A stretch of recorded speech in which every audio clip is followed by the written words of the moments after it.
iya, dede, amigo.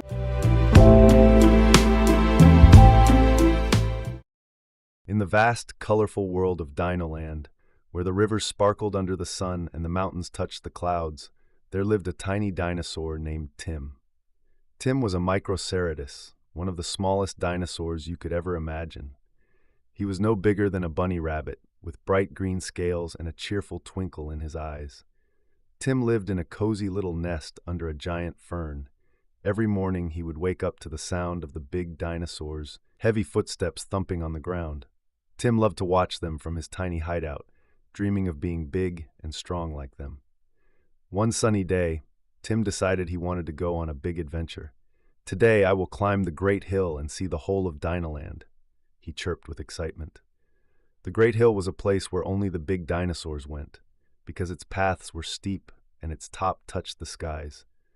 As Tim trotted along the path, he met Betty the Brachiosaurus, munching on the tops of tall trees. "Where are you off to, little Tim?" Betty asked with a gentle smile.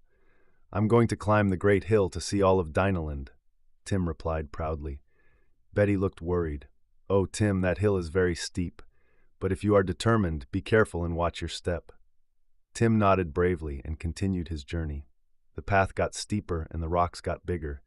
Sometimes Tim felt a little scared, but he remembered Betty's words and kept going. Halfway up, Tim stumbled on a large rock and tumbled down a small slope. "Ouch!" he yelped as he landed in a bush. Just then he heard a soft voice. "Are you okay?" It was Gary the Gallimimus, who was very fast and knew the hill well. "I want to see Dinoland from the top, but it's so hard," Tim said, feeling a bit sad. Gary smiled and said, "I can help you. Let's go together. I'll show you the easiest path." With Gary's help, Tim climbed the hill, learning along the way that even little dinosaurs can do big things when they have friends to help.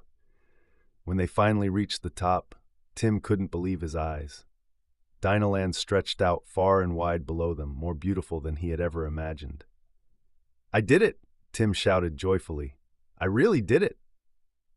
From that day on, Tiny Tim was no longer just the littlest dinosaur. He was Tim the adventurous, the tiny dinosaur who climbed the great hill and saw the whole of Dinoland. And whenever other little dinosaurs thought they couldn't do big things, Tim would tell them about his adventure, teaching them that size isn't everything. And so Tim's big heart and brave spirit made him just as great as any big dinosaur, maybe even greater.